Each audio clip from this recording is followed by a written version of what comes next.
The news comes and goes, but there always seems to be another story about pandas. A while back, we showed you the panda twins born last month at the zoo in Atlanta, but too often it's forgotten in all the excitement that pandas are an endangered species. We have more about that tonight from Seth Doane in China.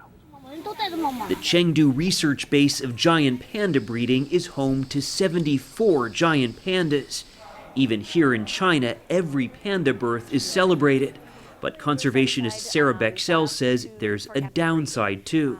It makes our job harder because people tend to think that the problem's solved. Humans really think that we can fix everything with technology.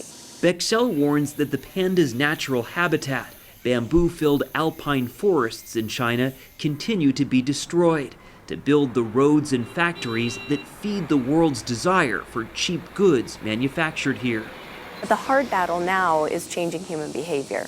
And if we can't change human behavior, all of this was a waste of time. You think if we humans continue consuming in the way that we do, that's the end of the pandas? The habitat just goes. Yeah. Isn't that a little alarmist? Sure, that's fine. Prove me wrong. Bring it on. I so want people to prove me wrong. And then we're gonna go up the steps right here. On this day, she stressed to these American high school students that their habits can impact a panda's habitat. Maggie Schiffert was among the students on Bexell's tour of the Chengdu Center. The panda for China is like the bald eagle for the United States. And so to lose such a big part of your country and your heritage and what you stand for, I think it's really important to preserve that and to make sure that they stay around.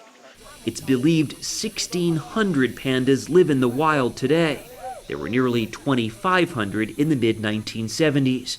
The Chinese government has set up more than 60 nature preserves to try to protect the remaining pandas. I think that the hard thing, that every government has to balance is the demands of their people. More mouths to feed, more bodies to clothe, more bodies to put in a house, and environmental protection. That balance is not tipping in the panda's favor, despite the promise and all the attention each birth receives. Seth Doane, CBS News, Chengdu, China.